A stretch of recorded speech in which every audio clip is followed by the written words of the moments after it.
recognize them. People will now say people with physical challenge, people with Yeah. this, people with that, and we find out that they are derogatory. When you now refer to them, it's Nice. like Physically stereotyping challenged. them Yeah. and Yeah. this. So we find out that also those everybody have a special capacity, and everybody also have a special need. Each individual have some special need, no matter how normal you think you are. You are. So, and we also in the diagnostic process, we find out that some of these people with developmental challenges, in fact, they have different special need among them.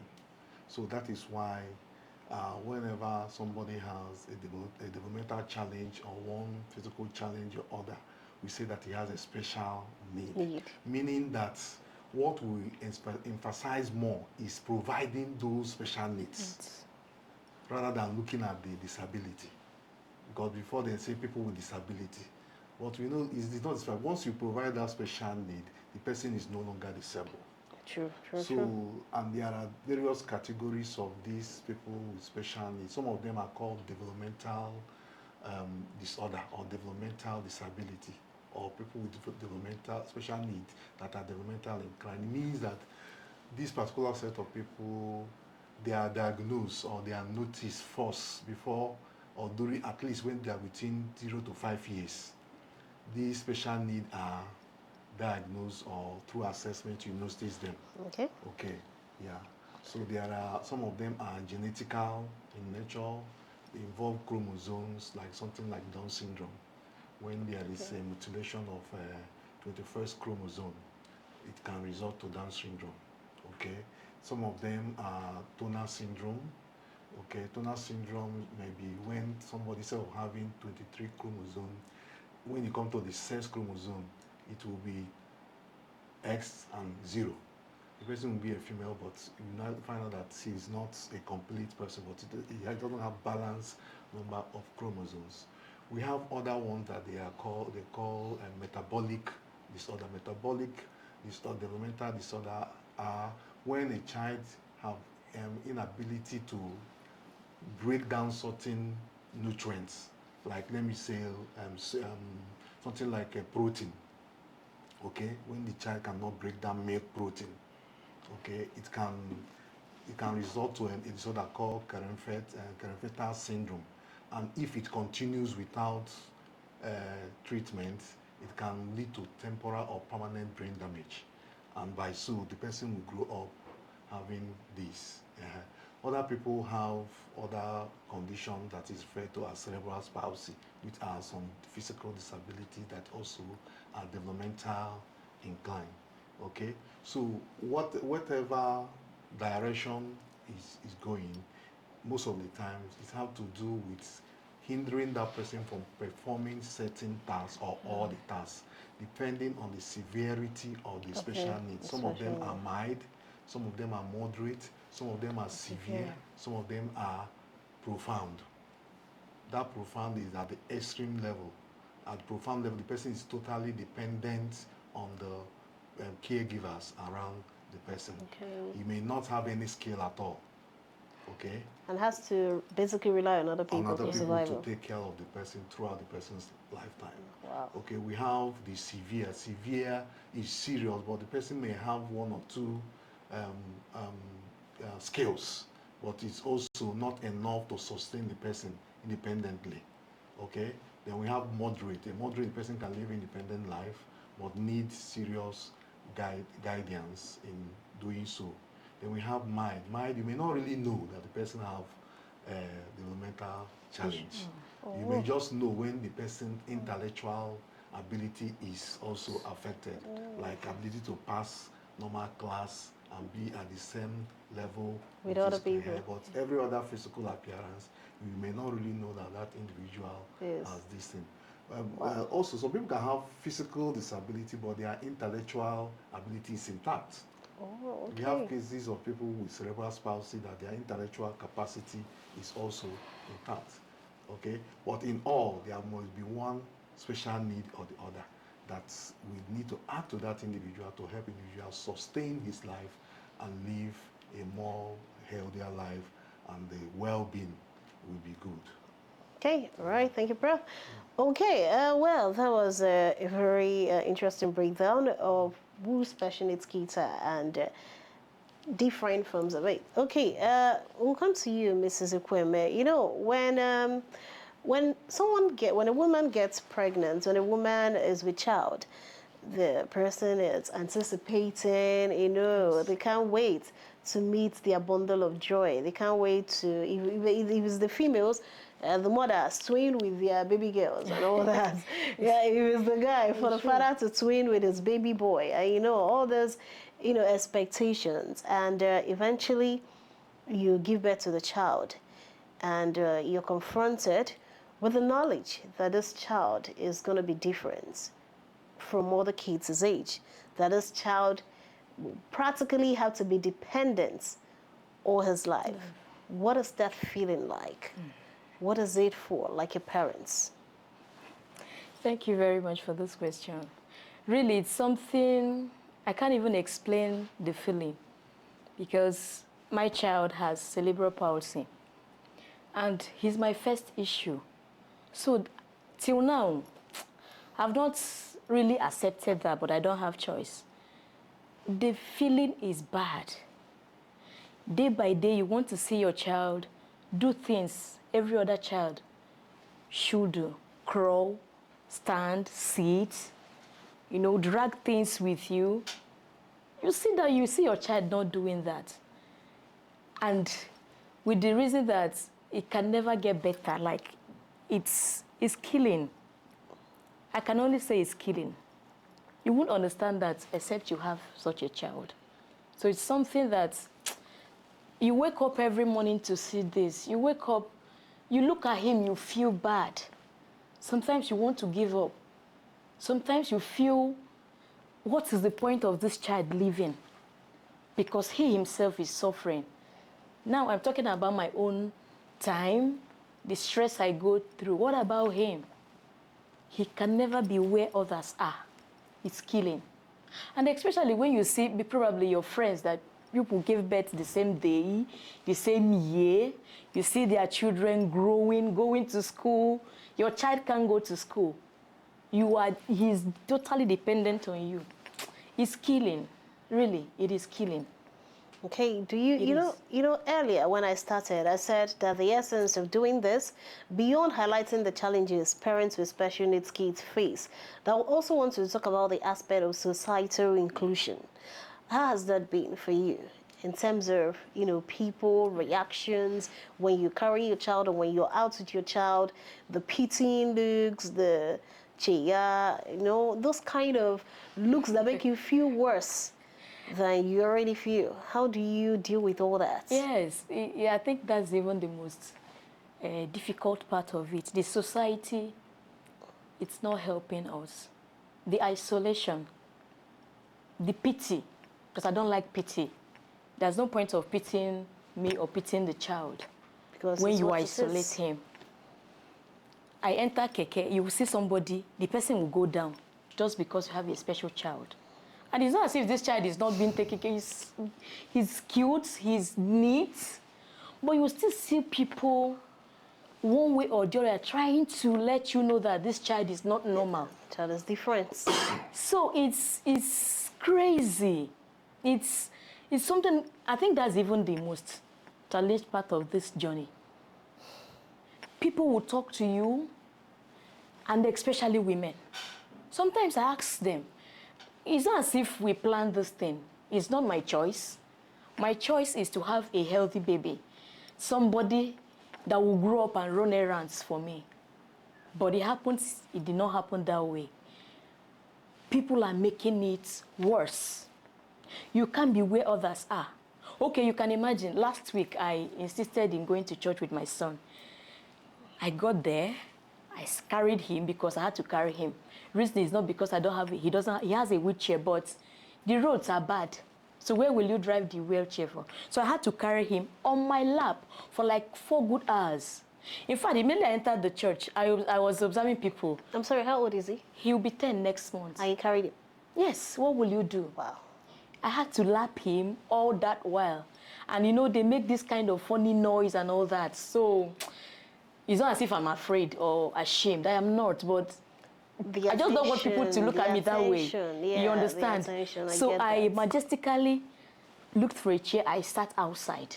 The sun was beating up, but I had to stay there because I don't want that feeling. I don't want people to always remind me this child is not normal. You understand? So This child is different. that he's different. So we stayed there. After hours, people even when I was outside, people still was not coming close to us. You can imagine that kind of feeling, you know, coming from people, coming from women, coming from, I don't know. It's not something to easily deal with. It damages my way of thinking, honestly. Just that these days I've started to be happy with him, and I don't want to make him feel worse than he's already. Okay, because children have a way of knowing these things. Yeah. Regardless of what you think. Yeah, and my son is so sensitive that when I'm angry, he knows. When I'm angry, when something is stressing me, and he happens to know that he's the one stressing me, you see him stay quiet. Honestly. Because sometimes I will shout, stop this, you are that, you're that. He will stay quiet for like 2 hours. You won't hear him make any noise. So he understands feelings. I think he knows he's not normal like every other child, because he wants to get up and play with others, but he can't do that. So basically, people are not helping the parents. That is it. People are not helping us. They isolate us from everywhere. So people like me that insist in going to where I want to go. If you like, you see me. If you like, don't see me. I have that thick skin. What about others? Have I even talked about going to school? He can't be in school. He's being isolated. You understand? From where other kids are, they will take him out. The reason is because other kids are scared or afraid of him. So how will a parent feel about all that? It's really, really demoralizing, honestly, I would say. Okay, that's sad. Prof. Well, okay, now, based on some of the things Mrs. Ekweme has highlighted, societal, attitude towards parents and towards kids themselves, it's actually, I think it's even more hurtful than what you're going through with a child. Now, okay, parents are already going through this. And of course, I know that he's not the only kid you have. No, he's not. I have 3 other kids. Okay, now, taking care of a child with special need is already, being a parent, like I said earlier, it's a full-time job. Now, imagine when you now have to take care of a particular child with special need. Now, how can parents divide their time between a child with a special need and the other children in order not to make the other children start feeling like they are not loved, they are not valued, that you're putting all your attention on the child with special need? How can parents deal with that? Okay, thank you very much. Like we always know, once a family has a child with a special needs, first of all, they have to come to terms with the reality. Okay, it's not a dream. It's a reality that we continue to unfold from day to day. We can say, God forbid, we can say, it's not me, it's not possible that I'm the person passing through this problem. But then the first step is to accept the reality. Yes. And know that when you accept the reality, if it's possible, you go for assessment, go to a medical assessment, psychological assessment as the child grows, because at a certain age, there are certain assessments you cannot go. Once the child is less than 4 years, you might not be able to do some certain psychological assessment. Okay. Okay, but you may do some certain medical assessment. The essence of doing it is to know the integrity of the brain, to know the integrity of the motor scale, oculomotor movements, locomotive movements, speech, and all those things. Why are we doing this and recording it? So that we know the area the child will have special needs and how to continue. Okay, if the child has intellectual deficiency too, is an additional problem. We will monitor to know whether the problem is progressive or is this something that is going to be stunted at a stage. Do you understand? So all Yeah. these things we monitor and keep record of that. Knowing also that it's going to be a long-term project, we make you to wear patience like a clothes and also develop thick skin, that is resilience, okay?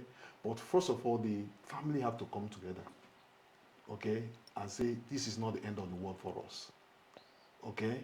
And maybe ask the doctors or whoever, is there any reason why this thing happened? Yeah. Or do you think that if we want to have more children, is there chances that it will happen Happen again. Again. so that we know the direction we are going? That is what we call plan this thing. You plan yourself.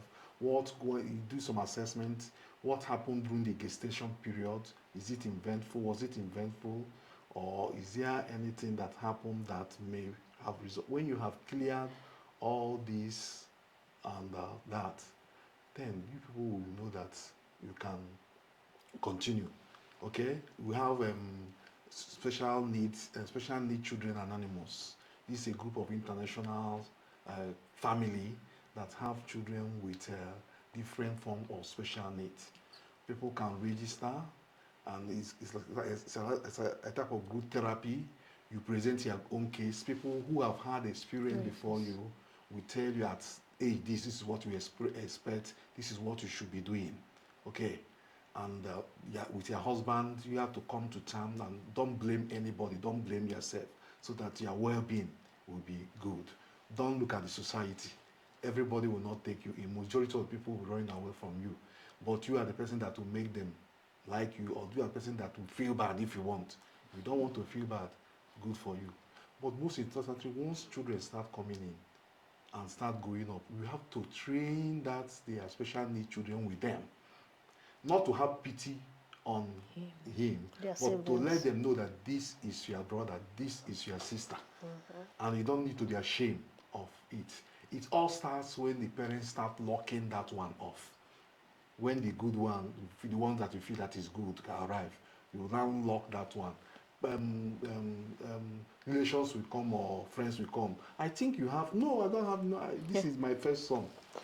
Okay. What is making noise inside? You say we have one dog inside. Hi.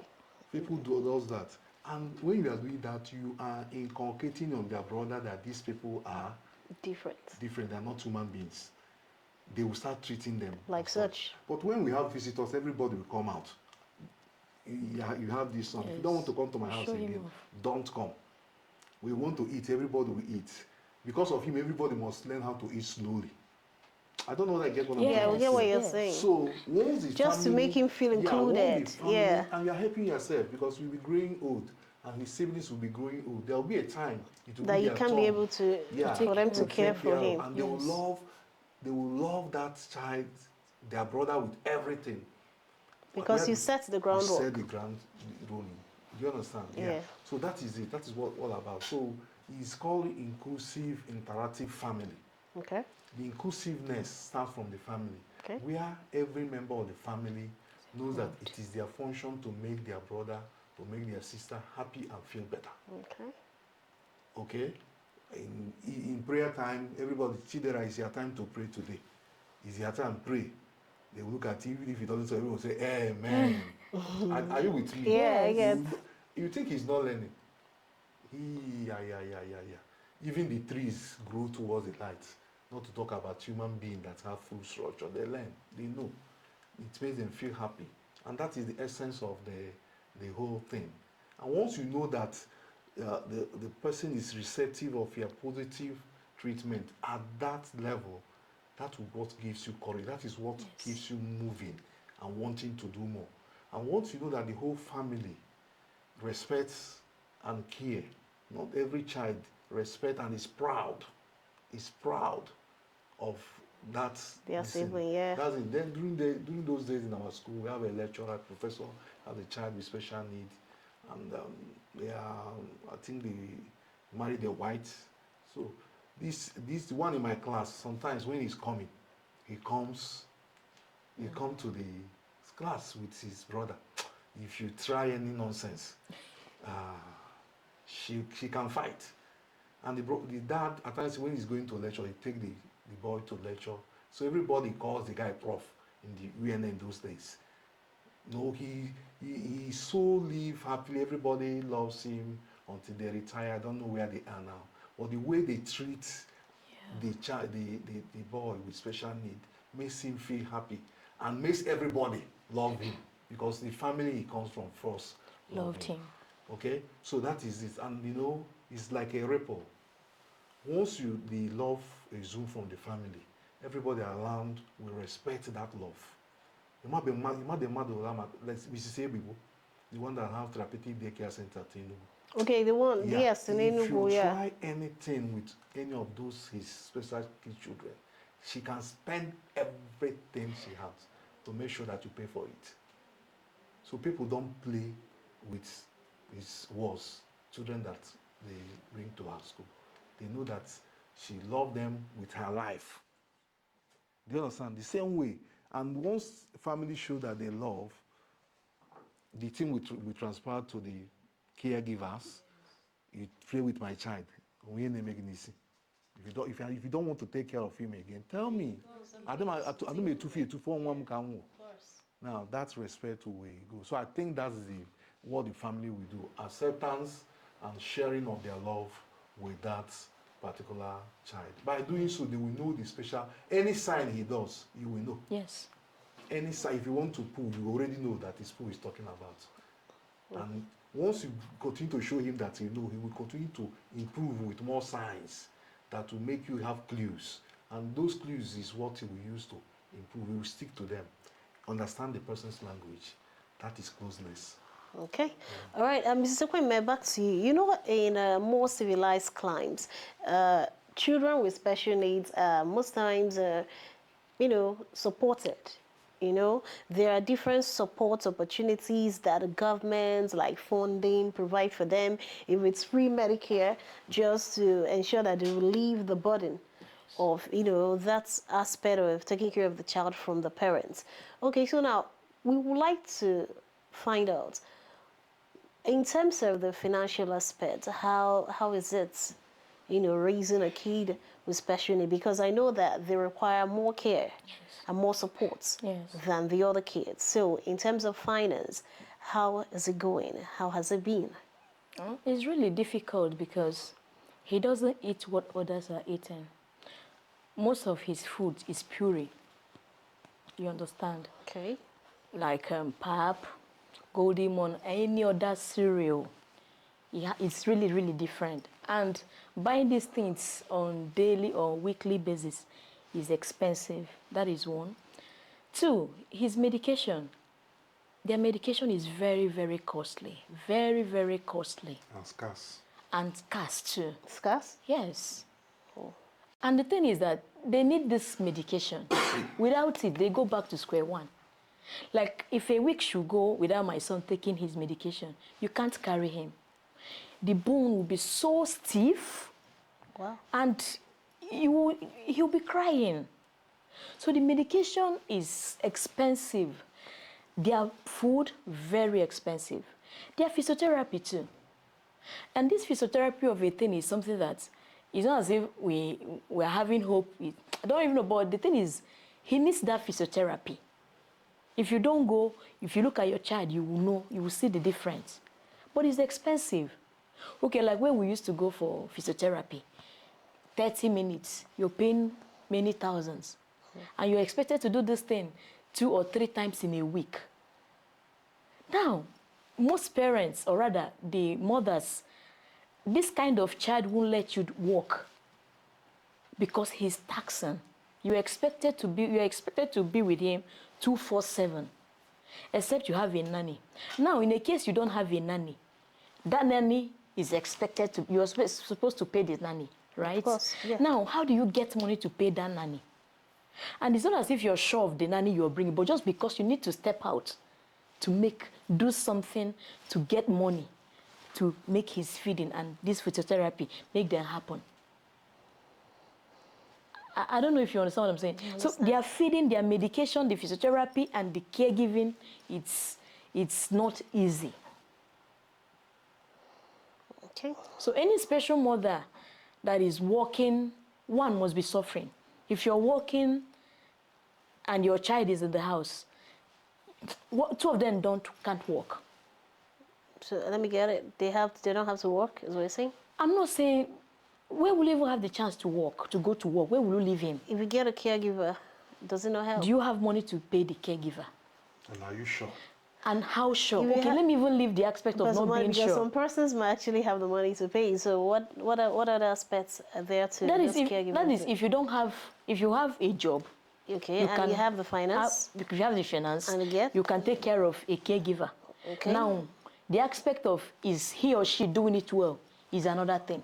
Okay, being patient with the kid also. Being patient, because I've had a case where I asked the girl I employed one time, is it I hope he's okay, has he eaten? I don't know, Biko, I'm not on me anafo. Is that what she said? Yes. Wow. I was angry, but at a point, I know how difficult it is for me to feed him. So imagine a stranger. So but I pay you for this job. You are expected to give me the best. The value for what you understand? But I was really, so you can imagine what you go out, you come back. I know when my child is hungry. So most times they will eat this food because it's difficult to feed him. He cannot eat like every normal child. So now the problem is not hiring that caregiver. Are you getting what you're supposed to get? So at the end of it, it now happens, it boils out that nobody can take care of him better than the parents. And now the other parent needs to go out to get money. How do you do it? But if government can help us in a way of having a professional caregiver, like a professional, somebody that is being trained for that job, particular, as in like, this job is for you, specifically is for you. You'll be sure of what you're paying for. That is, if you're the one to pay for it. Then you can go out and make money. But you see, whereby you are not sure who you have in the house, well, you need to go out. What will you do? Because when you're making foods for other kids, you are making a different one for him. Because he can't eat what other people He can't. So taking care of them is time-consuming. Except maybe you are somebody that has a skill. It's something you'll be in the house. Yes. Even at that, because they don't stay quiet. So the challenges are massive. In any way you look at it, it's really massive. Whether you employ a caregiver or not. Yes. Yeah. About it. Like she's rightly saying, again, it depends on the severity of the situation, okay? Some of them can go to school, but let's take the highest level of it. What if the child cannot go to school? What is the parents going to do? Number one, their drugs are very expensive. Why is very expensive? Because it is selective. Each of them has a unique need. Once a drug this person take, if I take it, it can react. Yes. So we must look at the one that does not come with severe side effects. And some of those drugs are not produced. Most of them are not produced in Nigeria. All of them. At times you buy expensive. At times you even buy fake. Yes. Fake. And the child will be drinking it. You will not be seeing any effects, any results. Any results. So you may think that the drug is no longer working. You know that you bought fake drug. Okay. Now again, in taking care of children with special need is a passion. It's not just an occupation. It's an occupation that is combined with passion. It's not a profession. If you say I am going to this psychology or this, when they give you that child, you will be mad. So it still is like a call. It's selective. So you see that among many that are doing mental health nursing or psychological care for special need, if we have 50, only 2 may be the people that have passion for that one. They're playing it for what they can get, the funding. And once a good parents see that one that have passion, they'll grab it. Others are looking for money. Do you understand? They don't have the passion to really take care of that. That's why some of the training we are giving some of them that want to be trained now is their personality, because their Okay. personality matters. Matters You have a to lot. adjust it to follow, to combine that personality to passion to take care of these Yes. children. Yes. Okay, so we talk about time, we talk about money, we talk about your natural psychology. At times you will be naturally angry. Even after confessing and asking God for forgiveness, that you will not be angry again. One day you will sit down, wake up, and be so angry with yourself and everything around you. It's true. And once anger is released, it takes time to heal. Do you understand? So that psychological emotional breakdown is one of the causes, one of the effects of having not just money, your happiness. Okay? You may decide to look happy. Let me just and you'll be like that. Okay? So, and generally in Igbo land, like in Africa have some stigma attached to that because of our understanding of the theology. Igbo from Igbo land, that's not cause. Or in Nahameta. Or in Moyehameta. Do you understand? Yes. That is their first interpretation of that. Okay? And it will make them to naturally, what's not Yemeta? Let me not contaminate. Igbos believe that you can contaminate Yemeta. So let me not contaminate it. And that is why. So they don't even ascribe it to science. No, no Yemeta. Okay, we have we have So I will believe comments. that it's contaminated. So, And so you don't want to associate with the Yes. person. I get that. They are looking at TV. Once you sit near the person, you contaminate the thing.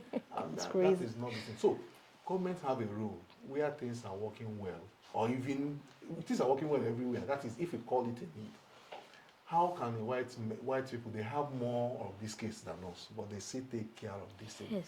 Most of them register with government, okay, and government give them special stipend to take care of Yes. that person, because you are working, so you are still paying tax to government. So government have to, just like the way they tar the road, it's their social responsibility to take care of their citizens, especially those who have special needs. So there is budget for that. You register that child, and they pay you some stipends to make sure that they support you. And that is why social workers and everybody have work. Because once government is paying you, social workers will come in from time to time to make sure that they're using the money to pay nanny who is taking care of the child. In that way, they have employment everywhere. Well, everybody abandon you. If you go to hospital, take the child to hospital, where it's supposed to be free medication for him once they see him, you will still pay and pay and pay more than even everybody. Yes. So there's nothing much that is done. And we have all these acts, disability acts and all this in there, which gives government's responsibility to take care of, to help parents lessen their burden of taking care of these Children with special needs. And if these things should be activated and made to be functional, and once they are functional, then perhaps people will feel easy. You know, somewhere in Europe, they say that some people will even go and knowingly adopt children with special need. Why? Because government pay heavy. Okay, I get that. Okay. If you go to Europe, once all the place adoption centers. So they're basically using them to make money for that. That's crazy. Because once they adopt them now, government, we will now keep paying you.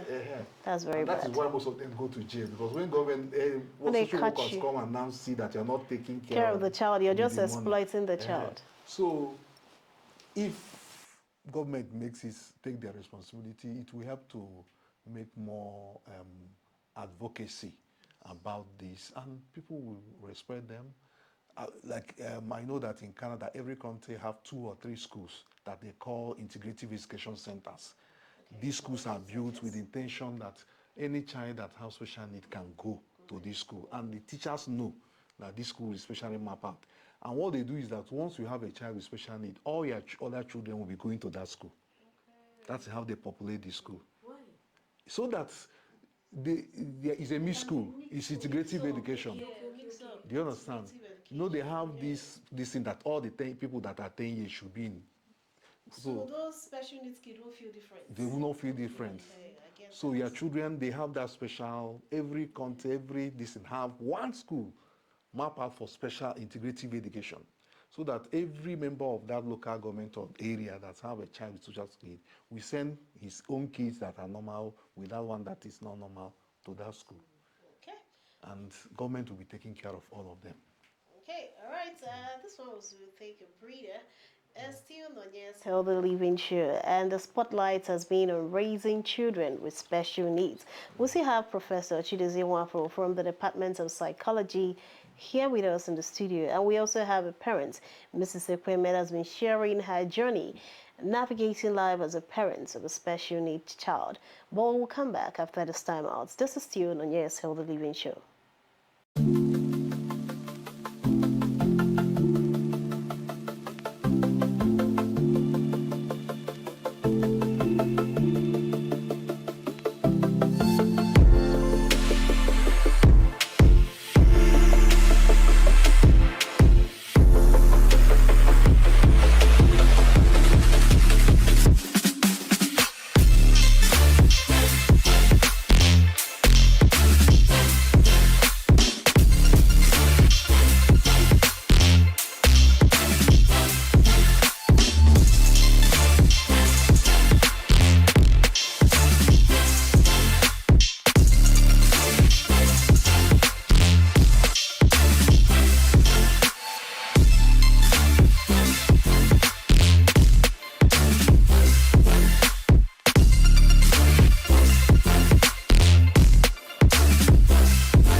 You're welcome back to Nonye's Healthy Living Show, and we're still talking about raising children with special needs. And Mrs. Ekweme has given her insights as a parent of a child with special need, how the journey has been in navigating life, and some of the societal expectations the parents would like to see with regards to how their kids with special needs are being treated. And Professor Chidozie has also given us insights into the right approach with regards to raising children with special needs. Now, we mentioned something peculiar, and that is the stigma, the discrimination. Mr. Kwame pointed out of how she entered into a public transport and somebody had to come down because they saw you with your child. This stigma, this discrimination is what we are talking about, because society, a society that accepts everyone as equal, regardless of whatever unique challenge or difference you're facing, is a society that has a high chance of succeeding. But when you discriminate because of something that someone has no control over, because I do not believe that any parent who wants to give birth to a child with special need, neither will any child want to be born with one form of physical challenge or the other. I do not think that that is obtainable anywhere, but so that is why we need to speak against the stigma, the discrimination. So Prof, now the question is, all this discrimination, stigma, turning your nose up at a parent when you see the parents coming with a child that is different, what do you think we can do to reduce it, and how can our people do better? Yeah, that's why in recent time you have World Disability Day. When United Nations creates this a day where they do campaign and advocacy on inclusion or inclusive need to include people with special need in our society, and that is why there are many acts, international acts that have been ratified in Nigeria. Nigeria signed it, which also recognizes the rights and privileges for people with special need. Then this United Nations and many international organizations advocates that NGOs, CSOs, civil society, governments, and other these things will come together and form a synergy the main thing is to continue to push advocacy program, push campaigns. Like for instance, we have International Day for Autism, International Day for the Blind, International Day for Cerebral Palsy, International Day for Alzheimer, and in addition to International Day for Disability. So the aim of doing all these things is to create awareness among the populace of importance of having knowledge, okay, of these special need, different forms of special need. And like I say, like this, we have this special need anonymous, where people do register and engage, like parents. You get feedbacks, magazines, feedback, talks. You ask questions about your world, what you found out, what is happening, the age, and people will give you feedback, give you advice. People who have already passed through that stage and have volunteered to help will give you training on how to also pass through the stage. So I think that the only thing we have to do is now to change the narrative and the perspective. What we have a lot of educated illiterates. People will go to school, see, get a degree, still decide to Do the do wrong things. the wrong thing, to abide with what the culture say. Do you understand? And they will tell you it's Yeah. culture, it's our culture. Yes. So what we do is to make sure that people will push the right narrative, just like the program that we are running here. Yes. You have viewers, when they listen to it, they will know that these things are not they are making is BBC, behavior by best circumstances. Yes. Happen like that, and it can happen to anybody. And it's not anybody's fault. Okay? And it's not caused from God or from the land or from there's no abomination that they have committed. I don't know whether you get what Yeah, I'm we get what you're saying. So in that climb, we can continue to pass this, no matter how subtle it is. Okay, like I always give example. Every dry season now, ABS, NTA, Radio Nigeria, before they do any news, I'll say dry season have come. Avoid bush burning. Exactly. So Yeah. this news can be throwing out this Yes. subliminal this thing. Okay, people with social And need. it will register in people's subconscious eventually. Register in people's subconscious ahead. The governor's wife can make it as one of his what's it called slogan. If you want to go to a program, before he talks, he say, yes, we have people with special needs and you have to love them. Something like that. You know, once it comes from governor's wife's mouth or from the governor's mouth, people will take it. One of the reasons why this more- program is here. Yeah. Take it more serious. Go to whenever they are doing August meeting. Every August meeting, about let it Yes. be one of the things that they will present to these women at the rural area. Yes. Because a lot of children with special needs are carried into the evil forest and left to It's die. true. They are left to A die. mother dumped hers day before yesterday. You say? A mother dumped her cerebral palsy son. Did they get Somebody, why would you don't even You don't know the person? person, but they saw the boy. The They boy found the can't child. walk, can't sit. I saw the child. I know he's a cerebral palsy patient. But probably the mother is tired. Do you understand? She just dumped the child there and ran. You know, away. Prof said it. I was just thinking maybe happens. people they do that. Yeah, people People do it. That people are still doing that now. Wow. These people, fake prophets, and they will tell you that this one is snake. Or just Okay. dump it and he will crawl away. He will crawl away because he will die away. So somebody that you didn't feed for days, why wouldn't he Die. die? So it's advocacy, it's campaign, Yes. it's subliminal presentation. We are their solicitors that we speak for them, that we continue to, and like I tell, I make it that it's one of these courses we created in our department now that have to deal with special training young students to understand and how to do advocacy about people with special needs, called psychology of mental health. Okay, so this thing will help them to grow and know that it is something everybody will put their mouth and resources together to advocate, and by so doing, maybe before 2030 we can overcome it.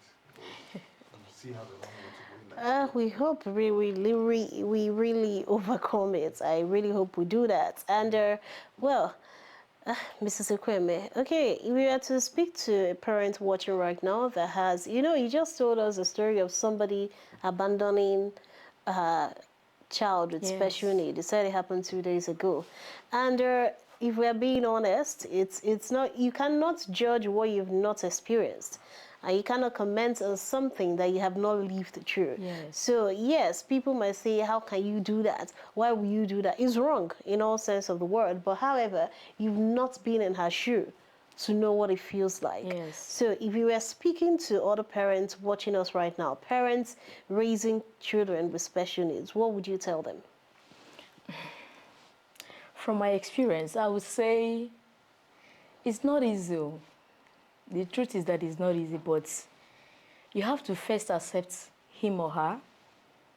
You have to first of all forgive yourself, because a lot of us blame ourselves for maybe I didn't do something maybe I did right. not do this, maybe I did not do that. When you put all these things together, you look at the child like you are just a caregiver, a caretaker to that child. If it's okay for God for you to take care of the child, just see yourself as a caretaker to the child. That will give you the confidence. That will give you the energy, the strength you need. But if you keep on looking at people's faces, if you keep on thinking or you're bothered about what people think about you or what they say about the child, you will not be happy with yourself. So I urge every mother, any parent who have a special need child, accept the child, forgive yourself. Anything you are doing for any of your children, if you have any other ones, do it to that same child. Try to be where you want to be with him, if possible. That way he won't look, it won't be like it's a burden to you. Because most of the challenges we'll have is that, one, mobility. And for the fact of what people would think, what people would say, the experiences I've had, enter bus and all that and all that. And most of us are not mobile. You understand? So these are part of the things that are really making the job very difficult. Because if you're mobile, you put your child in the car, you move anywhere you want to go, you go anywhere. But now you are being restricted because you cannot afford a car or whatever. So you have to do with what you have around you. Make yourself happy any way, any which way you can. Because when you are happy, the child will be happy. Exactly. They know when you are angry. So, but when you are happy, when your spirit is clear and clean, they know and you will see them happy. So I urge us to, keep doing what we are doing till probably when help will come. That's one. But if you give me another opportunity, I would still want to talk to young ladies that have not given birth. Because we've been talking about this thing. We've not talked about the cost, what cost it, because we are not sure of what caused this thing. First, we have to be sure of the hospital we go to. Or rather, the drugs you take before trying to conceive. You have to be careful with that. First, you have to treat every kind of ailment, be it infection. I'm talking about girls or ladies now. Treat them before you try to conceive. Thirdly, ask questions if you go to hospital. They have doctors, fine, but not all of them are patient enough or ready to teach you the things you don't know. Because the things I know now, if I had asked a lot of questions the day I gave birth to my son, maybe what happened wouldn't have happened. I am not blaming anybody, but hospital had a very big role to play on this. Because I remember what happened that very day. I was like, doctor, let me go through CS. It was, don't worry, this. So they knew something was already not right. And you delivered my child, you discharged me the very day. Until now, that same doctor knows that that child became a special child. I don't want to say it's his mistake, but if I should look back, sometimes I will get so angry that I will tell my husband, if I don't deal with this doctor, he's part of my problem. I'll be that angry that I will make the world, nobody will come to his hospital, this. After some minutes, I'll calm down. What do? I deal with what I have. So I talk to our young girls, if it is possible for you, don't just rush taking in. Just be careful. Ask questions. Any drugs they are giving you in the hospital, ask questions. Even during your delivery, if you have the strength, keep on asking questions. If your child did not cry, ask questions. Why? A lot of things to be careful with. Because if What I am into, I wouldn't pray. Even my worst enemy in this life, I wouldn't want that person to go through that. So that's all and what I would want to advise. Thank you very much. Yeah. Thank you, Mrs. Amake Kweme, for coming and sharing your experience as a parent of a child with special need. We appreciate you and we pray for more strength for you. Thank you very much. All right, we also want to thank Professor Chidozie for taking time off from his very busy schedule. He's the head of department, Psychology, UNISIC. And I want to say thank you to him for, finding out time to come and speak to people and educate them with regards to raising children with special needs. Thank you, Prof. We appreciate you. Thank you so much for having me. Okay. All right. Well, I have to say that parenting a child with special need requires strength, adaptability, and unwavering love. It's a journey of self-discovery that makes you find out new ways to nurture and protect your child. But what is our responsibility as a society? As a society, it is our responsibility to foster inclusion and understanding, ensuring that children with special need live their best lives. By listening, showing compassion, we create a world where every child is free to thrive, regardless of your challenge. And that is what we are doing here. And that is why Nonye's Healthy Living Show is here to highlight some of those societal issues and educate people on why they need to not only do better, but be better humans. Yes, do better, be better. Okay, remember, to live healthy is to live happy. And this is the mantra of Dr. and Mrs. Nonye Soludo.